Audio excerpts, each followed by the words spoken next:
Hello, guys. The topic that we are going to discuss today is the stomach.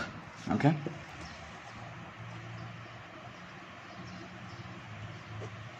Stomach. Now, ये एक detailed lecture होगा, and I will try to break the lecture into 3 or 4 videos so that you can understand what I'm trying to say. Okay.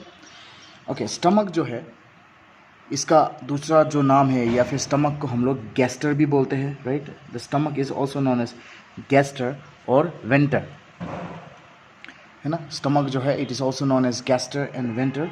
It is a large muscular bag, है ना. It is a large muscular bag. ठीक है, ये एक muscular bag होता है जो कि हमारे डाइजेस्टिव सिस्टम का सबसे वाइडेस्ट और सबसे डिस्टेंडेबल होता है. It is a muscular bag, most widest and distendable. ठीक है, बहुत ज़्यादा डिस्टेंड हो सकते हैं ये. Distensible part of digestive tube, है ना. इसका लोकेशन किधर होता है? ये प्रेजेंट होता है in between oesophagus and duodenum, है ना. ये इसोफेगस और ड्यूडेनम के बीच में होता है. अगर एक डायग्राम ऐसे सिंपल बनाऊं मैं, तो आपको पता है this is the oesophagus and this is the duodenum, small intestine का फर्स्ट पार्ट. तो इसोफेगस और ड्यूडेनम के बीच में है हमारा गैस्टर या फिर stomach, the stomach, right. It is a muscular bag and it is the most widest. पूरे डाइजेस्टिव ट्रैक्ट जो हमें पता ही है कि 10 मीटर लंबा होता है, वो पूरा जीआईटी ट्रैक जो होता है, जीआई ट्रैक जो होता है, डाइजेस्टिव ट्रैक, उसमें सबसे डिस्टेंडेबल पार्ट यही होता है. ठीक है, it is the most distendable and the widest part. ठीक है, it is the most widest and distendable part of the digestive tract. Clear, इसको याद रखना है. नेक्स्ट देखते हैं कि इसका लोकेशन, ये कहाँ पे प्रेजेंट होता है. तो लोकेशन, नाउ लोकेशन में इट इज़ प्रेजेंट. ये जो एरिया होता है, हम लोगों ने मेरे प्रीवियस लेक्चर में मैंने आपको एब्डोमिनल कैविटी में पढ़ाया था कि हमारा एब्डोमेन जो है ये 9 रीजन्स में डिवाइड कर रखे हैं, राइट. उस लेक्चर को एक बार देखिए, आपको समझ आ जाएगा. क्लियर. लोकेशन जो है it is present in the epigastric region, umbilical region. ठीक है, epigastric region, umbilical region and the left hypochondriac region. ठीक है, द लेफ्ट हाइपोकॉन्ड्रियाक रीजन.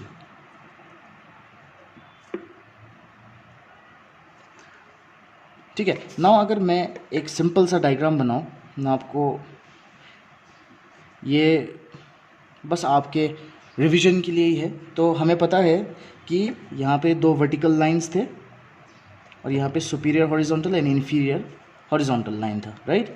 तो ये जो एरिया था, ये ऊपर वाला, इसको हम लोगों ने एपिगैस्ट्रिक बोला था, umbilical and hypogastric area, right. तो हमारा जो स्टमक है वो प्रेजेंट है ये एपिगैस्ट्रिक एरिया में, राइट. एपिगैस्ट्रिक एरिया में प्रेजेंट है, अम्बिलिकल एरिया में, और ये लेफ्ट हाइपोकॉन्ड्रियाक रीजन में भी चला जाता है. ठीक है, ये जो लेफ्ट हाइपोकॉन्ड्रियाक है, इस लेफ्ट हाइपोकॉन्ड्रियाक रीजन में भी चला जाएगा. ये पूरा रीजन्स को क्लियर करने के लिए please watch my lecture on abdominal cavity. Clear, आपको ये समझ आ जाएगा. तो इसका लोकेशन जो है ये एपिगैस्ट्रिक, अम्बिलिकल और लेफ्ट हाइपोकॉन्ड्रिक रीजन में प्रेजेंट है, और ये ज़्यादातर हमारे लेफ्ट कोस्टल मार्जिन और रिब्स जो होते हैं उसके बीनीथ होता है. ठीक है. सो मोस्ट ऑफ इट मतलब स्टमक लाइज बीनीथ या फिर under the cover of left costal margin and ribs. Clear, I hope ये आपको समझ आ गया हो. यहाँ पे हमें पता है कि स्टर्नम जो प्रेजेंट है,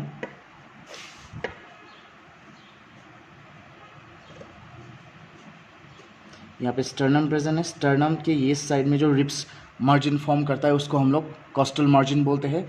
तो ये जो लेफ्ट कोस्टल मार्जिन है, हमारा स्टमक बिल्कुल इसके नीचे ही होता है, इस तरह से.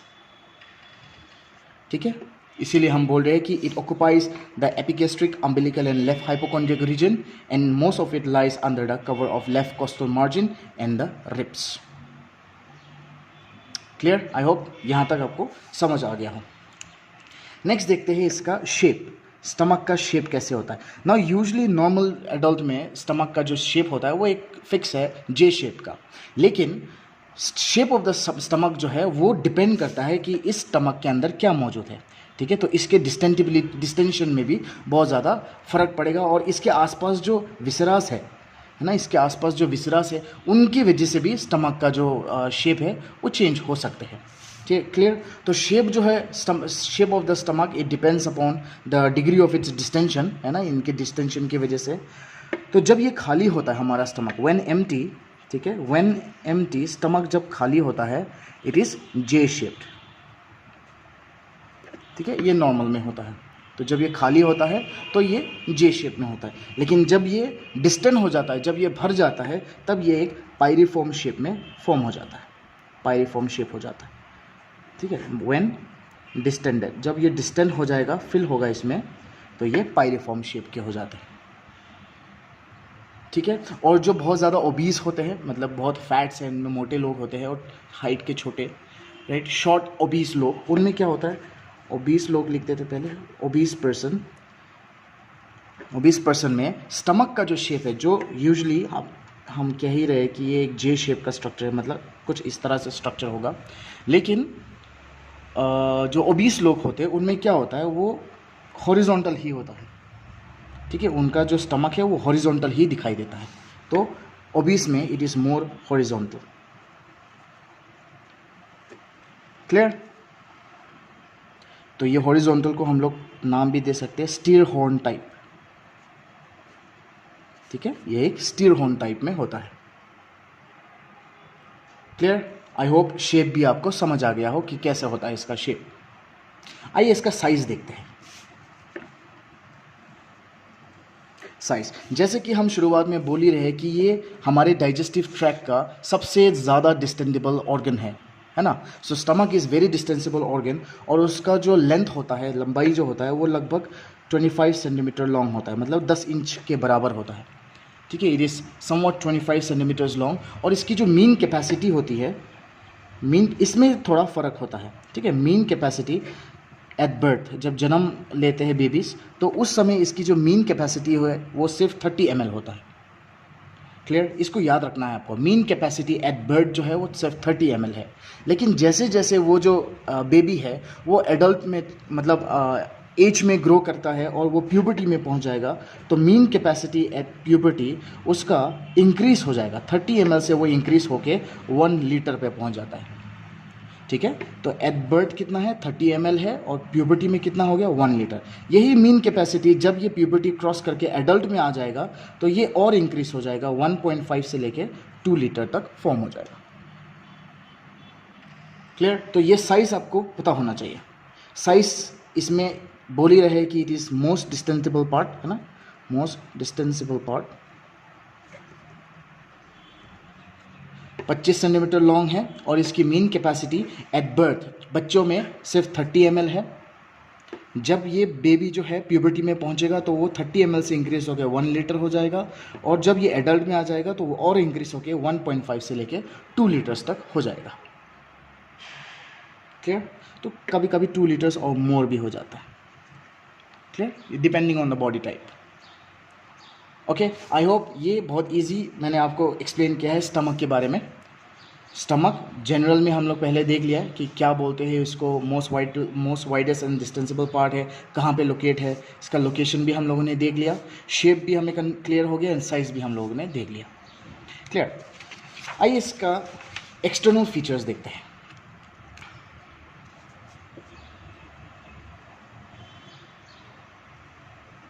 एक्सटर्नल फीचर्स ना, एक्सटर्नल फीचर्स में इसके पास क्या क्या मौजूद है, इसके पास 2 एंड्स है। ठीक है, 2 एंड्स होते हैं इसके पास, मैं आपको डायग्राम में भी दिखाऊंगा अभी। 2 एंड्स, ऊपर वाला जो एंड होता है उसको हम लोग कार्डियक एंड बोलते हैं, cardiac and, and the lower वाला जो है इसको हम लोग पाइलोरिक एंड बोलते हैं। ठीक है, तो स्टमक के पास 2 एंड्स है, द कार्डियक एंड,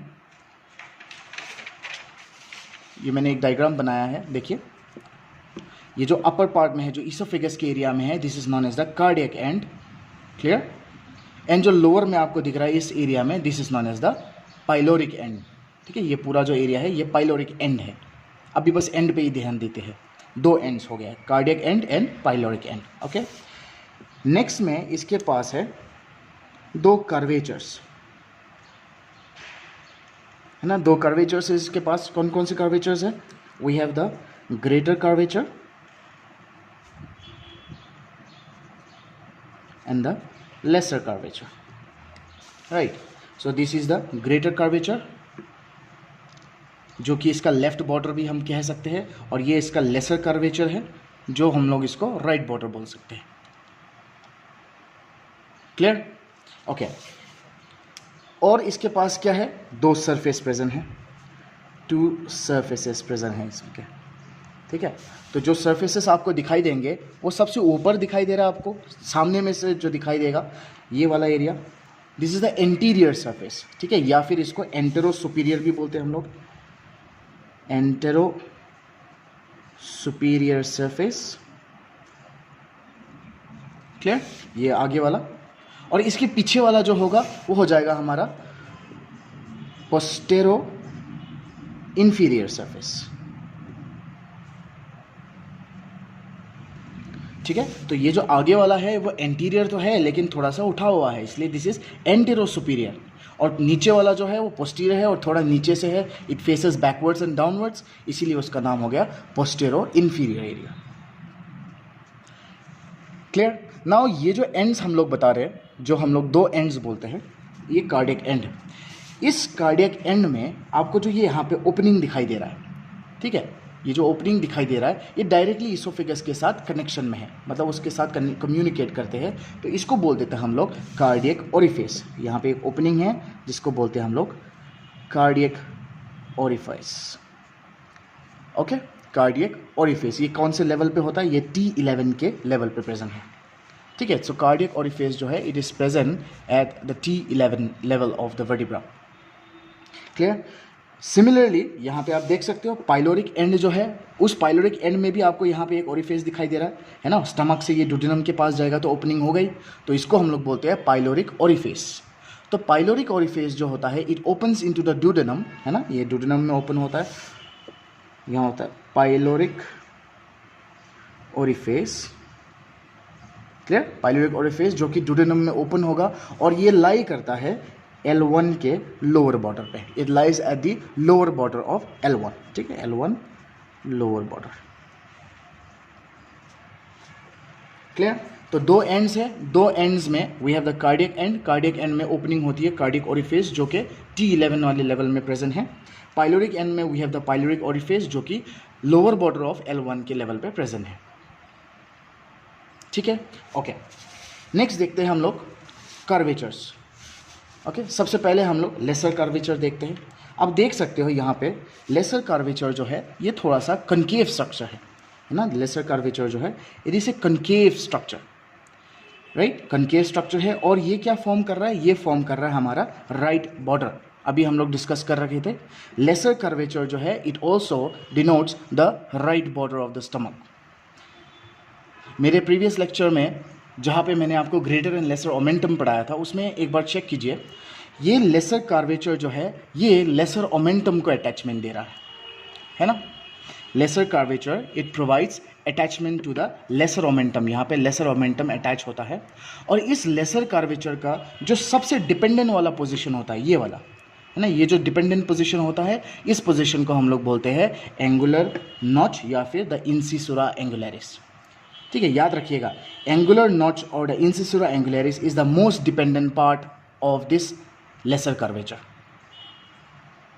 ठीक है। अब ये जो एंगुलर नॉच है या फिर ये इंसिसुरा एंगुलरिस है, ये क्या करता है? ये जंक्शन भी बना रहा है, आगे हम लोग डिस्कस करेंगे। ये जो पूरा स्टमक है इसको हम लोग डिवाइड करते हैं, क्लियर। तो अभी के लिए बस इतना याद रखिए, जो ये स्टमक का बॉडी है, ओके, स्टमक का बॉडी और जो पाइलोरिक पार्ट है इसके बीच में, ये देखिए बॉडी एंड पाइलोरिक पार्ट, इसके बीच में जो ये जंक्शन दिख रहा है वो जंक्शन वाले एरिया में भी आपको दिखाई देगा, clear. Lesser curvature concave structure है, बहुत इंपॉर्टेंट, बस ये याद रखिए कनकेव स्ट्रक्चर है, right border of the stomach form करता है, लेसर ओमेंटम को अटैचमेंट प्रोवाइड करता है, और इसका most dependent part angular notch होता है जिसको इंसिसुरा एंगुलरिस भी बोलते हैं, ठीक है। अब देखते हैं the greater curvature. Greater curvature आप खुद देख सकते हो, ये एक कॉन्वेक्स स्ट्रक्चर है, ये कॉन्केव स्ट्रक्चर है, और ग्रेटर कर्वेचर जो है ये कॉन्वेक्स स्ट्रक्चर है, और ये स्टमक का लेफ्ट बॉर्डर बनाएगा। Clear? It forms the left border. ये राइट बॉर्डर बना रहा है, ये लेफ्ट बॉर्डर बना रहा है। ये ग्रेटर कर्वेचर भी आप अगर आप देखोगे तो ये प्रोवाइड किसको अटैचमेंट प्रोवाइड करता है? It provides attachment to the greater omentum, है ना। ग्रेटर ओमेंटम को अटैचमेंट दे रहा है। Gastrophrenic ligament and gastrosplenic ligament भी यहाँ पे प्रेजेंट होता है। क्लियर? इस ग्रेटर ओमेंटम के सबसे ऊपर में अगर आप देखोगे यहाँ पे अपर एंड में, तो यहाँ पे आपको एक नॉच दिखाई दे रहा है, right. This notch is known as the cardiac notch, right. This is known as the cardiac notch. Very easy, lesser curvature and greater curvature. Clear है? तो हम लोगों ने एक्सटर्नल सरफेस में दो एंड्स देख लिया है, cardiac orifice and the pyloric orifice. उसके बाद हम लोगों ने देख लिया दो सरफेस, एंटीरियर सरफेस या फिर एंटेरो सुपीरियर सरफेस, और पीछे इसका पोस्टीरियर इन्फीरियर सरफेस, और दो कर्वेचर्स, राइट। ये तो हो गए एक्सटर्नल की बात। ना एक्सटर्नल में हम लोग क्या करते हैं, इस स्टमक को 4 पार्ट्स में डिवाइड कर देते हैं। क्लियर? सबसे पहला पार्ट जो है वो है हमारा ये एरिया, जिसको हम लोग कार्डियक पार्ट बोलते हैं, जो कि इसोफेगस के साथ अटैचमेंट में, इसोफेगस के साथ अटैच होता है। इसको हम लोग बोलते हैं कार्डियक पार्ट। ना इस कार्डियक नॉच से जब हम लोग एक हॉरिजॉन्टल लाइन ड्रॉ करते हैं, it is just an imaginary line, ठीक है। एक हॉरिजॉन्टल लाइन ड्रॉ करते हैं तो इसके ऊपर में जो स्पेस आपको दिखाई दे रहा है, इसको बोलते हैं हम लोग फंडस। ना फंडस जो होता है ये स्टमक में एक डिस्टेंडेड पार्टी होता है जिसमें गैस भरा रहता है। तो एक्सरे फिल्म्स में आपको ये एरिया दिखाई देता है, right. Why? Because it is filled with gas, हमेशा इसमें गैस भरा रहता है, तो इसको बोलते हैं हम लोग फंडस। क्लियर? ना इस फंडस के नीचे ये जो सबसे लार्ज पार्ट है, राइट, इस लार्ज पार्ट को हम लोग बोलते हैं बॉडी, ठीक है। और बॉडी के नीचे वाला जो हिस्सा है इसको हम लोग पाइलोरिक एंट्रम, ये पूरा एरिया जो है this is known as pylorus, ठीक है। This is known as the pyloric part. ये जो पाइलोरिक पार्ट है ये भी दो पार्ट में डिवाइडेड है। जो प्रॉक्सिमल में आपको दिखाई दे रहा है ये इसको बोलते हैं हम लोग पाइलोरिक एंट्रम, जो ऊपर की तरफ दिख रहा है, this is known as the pyloric antrum. इस पाइलोरिक एंट्रम के बिल्कुल यहाँ पे आपको एक सल्कस दिख रहा है, this is known as the sulcus intermedius. ये सल्कस इंटरमीडियस ने पूरे पाइलोरिक पार्ट को दो पार्ट में डिवाइड किया है, this is known as the pyloric antrum and this is the pyloric end, ठीक है। So this are the 4 parts of the stomach. We have the cardiac part, the fundus, the body and then the pyloric part, ठीक है। ये 4 surface हो गया। तो this is about the external feature of the stomach, ठीक है। आइए आप देख लेते हैं हम लोग इसका इंटरनल स्ट्रक्चर, ठीक है। इसका इंटरनल स्ट्रक्चर देखते हैं हम लोग। जो इसका इंटरनल स्ट्रक्चर आपको दिखाई दे रहा है, तो इसके सबसे इनरमोस्ट में जो म्यूकोसा होता है, तो वो जो म्यूकोसा है आप देख सकते हो कि वो बहुत सारे फोल्ड्स में थ्रो किया गया है ना। यहाँ पे देखिए ये जो म्यूकोसा है, ये जो म्यूकोसा है this is the mucosa, clear. Mucosa जो है वो बहुत सारे फोल्ड्स में थ्रो किया गया है, और इन फोल्ड्स को हम लोग बोलते हैं गैस्ट्रिक रुगे या फिर गैस्ट्रिक फोल्ड्स भी बोल सकते हैं, ठीक है। This is known as the gastric rugae. ना आप देख सकते हो ये जो गैस्ट्रिक रुगे है ये मेजॉरिटी पार्ट में आपको बहुत टेंगल्ड जैसा दिखाई दे रहा है, बहुत इरेगुलर है। लेकिन लेसर कर्वेचर की तरफ देखिए, गैस्ट्रिक रुगे जो है वो एकदम लॉन्जिट्यूडनल एरिया, मतलब लॉन्जिट्यूडनल है, मतलब स्ट्रेट लाइन दिखाई दे रहा है ना। तो ये जो रुगे आपको स्ट्रेट दिखाई दे रहा है लेसर कर्वेचर की तरफ, इन रुगेस को हम लोग बोलते हैं गैस्ट्रिक कैनाल या फिर मेगेनस्ट्रॉस, ठीक है। ये मतलब रुगे जो है यहाँ पे सीधा है और यहाँ पे कैनाल जैसा स्ट्रक्चर बना देता है, जिसको हम लोग बोलते हैं गैस्ट्रिक कैनाल और द मेगेनस्ट्रॉस, ठीक है। नाउ इस कैनाल में देखिए ये इसोफेगस है, राइट। तो हम लोग जब भी कोई चीज़ पीते हैं या कोई स्पाइसी चीज़ खाते हैं तो सबसे पहले किस एरिया में वो चीज़ फ्लो करेगा, ये इसी एरिया में फ्लो करता है। तो जब भी कोई ऐसा लिक्विड हम लोग पीते हैं, कोल्ड ड्रिंक हो गया या कोई अल्कोहल हो गया, वो डायरेक्टली इसोफेगस के थ्रू जब नीचे आता है तो ये मैक्सिमम पार्ट में ना जाते हुए इस लेसर कर्वेचर की तरफ आ जाते हैं। क्यों? क्योंकि आप खुद देख सकते हो कि यहाँ पे जो रुगेस है वो इरेगुलर है, तो यहाँ पे जाने में टाइम लगेगा। लेकिन ये जो रुगे है ये बिल्कुल लॉन्जिट्यूडनल स्ट्रेट है, तो यहाँ पे लिक्विड जो है डायरेक्टली फ्लो कर जाता है, ठीक है, यहाँ पे डायरेक्टली फ्लो करते हैं, इसीलिए हमारा जो लेसर कर्वेचर है ये वो एरिया है जहाँ पे सबसे ज़्यादा इंसल्ट बियर किया जाता है। दिस इज़ द एरिया, है ना, दस लेसर कर्वेचर जो है, this is the area which bears maximum insult of जो भी हम लोग स्वॉलोड स्पाइसी फूड होते हैं या फिर इरिटेबल लिक्विड्स को जाते हैं, राइट, उन सब के लिए ये सबसे ज़्यादा इंसल्ट बियर करता है। आप खुद समझ सकते हो, राइट। लॉन्जिट्यूडनल है, किनाल है, कुछ रुगेस इरेगुलर है नहीं, तो यहाँ पे डायरेक्टली फ्लो करेगा और इस एरिया में सबसे ज़्यादा इंसल्ट बियर करता है और यही एरिया में मैक्सिमम गैस्ट्रिक अल्सर होते हैं। ठीक है, अल्सर्स जो होते हैं गैस्ट्रिक अल्सर के वो ग्रेटर लेसर कर्वेचर में होते हैं। तो कभी कभी पूछ लेते हैं कि स्टमक में जो गैस्ट्रिक अल्सर्स होते हैं वो कहाँ पे होते हैं और क्यों होते हैं यहाँ पे। तो आंसर है गैस्ट्रिक जो अल्सर्स है it usually occurs along the lesser curvature because of the maximum insult beared over here, gastric canal या canal of Megenstrauss यहाँ पे। ठीक है, I hope this is very much clear. Mucosa जो है बहुत सारे फोर्स में थ्रो किया गया है जिसको हम लोग गैस्ट्रिक रुगे बोलते हैं, लेकिन लेसर कर्वेचर की तरफ जो म्यूकोसा है वो इरेगुलर नहीं है, वो लॉन्जिट्यूडनल होते हैं और ये हमारा गैस्ट्रिक कैनाल बनाते हैं। ठीक है, नाउ अगर हम लोग इसको माइक्रोस्कोपिकली देखें, एक स्टमक को अगर हम लोग माइक्रोस्कोपिकली देखेंगे तो सबसे पहले जो हमें लेयर दिखाई देता है वो हमें सीरस कोट ही दिखाई देगा, है ना, सीरस कोट जो कि पेरिटोनियम का एक पार्ट है, राइट। ये दिख रहा है आपको, ये देखिए, this is the serous coat. Serous coat के अंदर जब जाएंगे, ये जो ब्राउन में दिखाई दे रहा है, तो आपको दिखाई देगा मसल लेयर, है ना, यहाँ पे मसल लेयर दिखाई देगा। तो यहाँ पे मसल लेयर जो है ये 3 अलग अलग लेयर्स में डिवाइडेड है। सबसे सुपरफिशियल में जो होता है, सुपरफिशियल में we have the longitudinal fibres, इसको याद रखिएगा, लॉन्जिट्यूडनल फाइबर्स सबसे सुपरफिशियल में। और इस सुपरफिशियल के और अंदर थोड़ा सा नीचे जाएंगे तो हमें दिखाई देगा the inner circular layer, inner circular layer, है ना। और तीसरा जो है वो हमारा सबसे ओब्लिक पार्ट होता है, we have the oblique layer, oblique fibres. ठीक है, सबसे पहले तो सीरस कोट माइक्रोस्कोपिकली की बात कर रहे हैं हम लोग। ठीक है, माइक्रोस्कोपिकली स्टमक जो है 4 लेयर्स होते हैं इसमें, ओके, 4 लेयर्स। सबसे पहला जो है we have the serous coat जो कि पेरिटोनियम का पार्ट है, दिख रहा है आपको। इसके अंदर जाएंगे तो आपको मसल लेयर दिखाई देगा। मसल लेयर जो है सुपरफिशियल, ये जो मसल कोट है ये 3 लेयर्स में बने हुए हैं।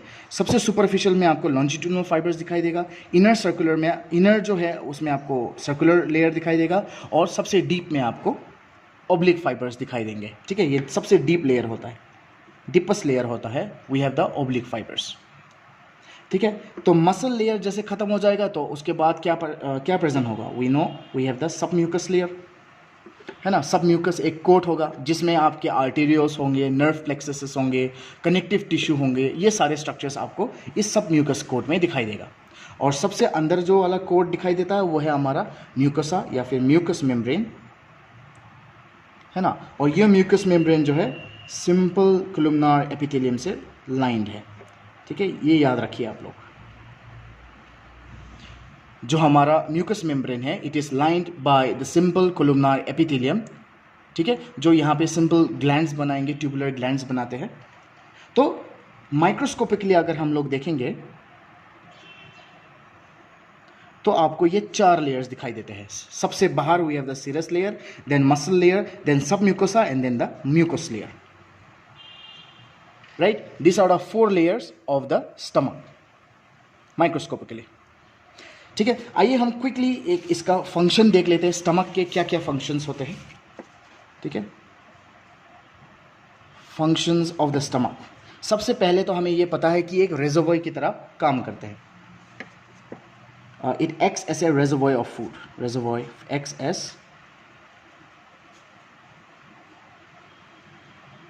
reservoir of food, है ना। आप जो भी खाना खाते हो ये इसको स्टोर करके रखता है, so it is A reservoir of food। दूसरा जो है वो है जो भी इसमें फूड आता है वो सारे को गैस्ट्रिक जूसेस के साथ मिक्स कर देते हैं, mixes the food with gastric juices, है ना, गैस्ट्रिक जूसेस उसके साथ मिक्स करा देगा और क्या बना देगा, एक सेमी लिक्विड स्ट्रक्चर जिसको हम लोग काइम बोलते हैं, है ना, semi liquid. It mixes the food with the gastric juices and forms chyme. ठीक है। तीसरा, हमें पता है स्टमक में HCl फॉर्म होता है। ये जो HCl होता है ये बहुत इंपॉर्टेंट है। ये HCl क्या करेगा, जितने भी बैक्टीरियाज होंगे उनको डिस्ट्रॉय करेंगे, बैक्टीरियाज को डिस्ट्रॉय करेंगे। Clear? It destroys the bacteria. जो गैस्ट्रिक जूस होते हैं, ठीक है, जो भी गैस्ट्रिक जूस होते हैं, यहाँ पे एक इंट्रिंसिक फैक्टर होता है जिसको हम लोग बोलते हैं Castle's intrinsic factor. Castle's intrinsic factor. ये कैसल्स इंट्रिंसिक फैक्टर क्या करता है, ये एब्जॉर्प्शन ऑफ विटामिन B12 में मदद करेगा। ठीक है, एब्जॉर्प्शन ऑफ विटामिन B12। ठीक है, तो this are some of the important functions of stomach. It acts as a reservoir of food, it mixes the food with gastric juices and forms chyme. HCl form होता है तो ये क्या करेगा, bacterias को डिस्ट्रॉय करेगा, है ना, जो भी टॉक्सिक सब्सटेंसेस होंगे उनको भी ये थोड़ा डिस्ट्रॉय करने में हेल्प करेगा। और गैस्ट्रिक जूस में एक फैक्टर होता है जिसको हम लोग कैसल्स इंट्रिंसिक फैक्टर बोलते हैं। ये कैसल्स इंट्रिंसिक फैक्टर क्या करेगा, एब्जॉर्प्शन ऑफ विटामिन B12 में मदद करेगा।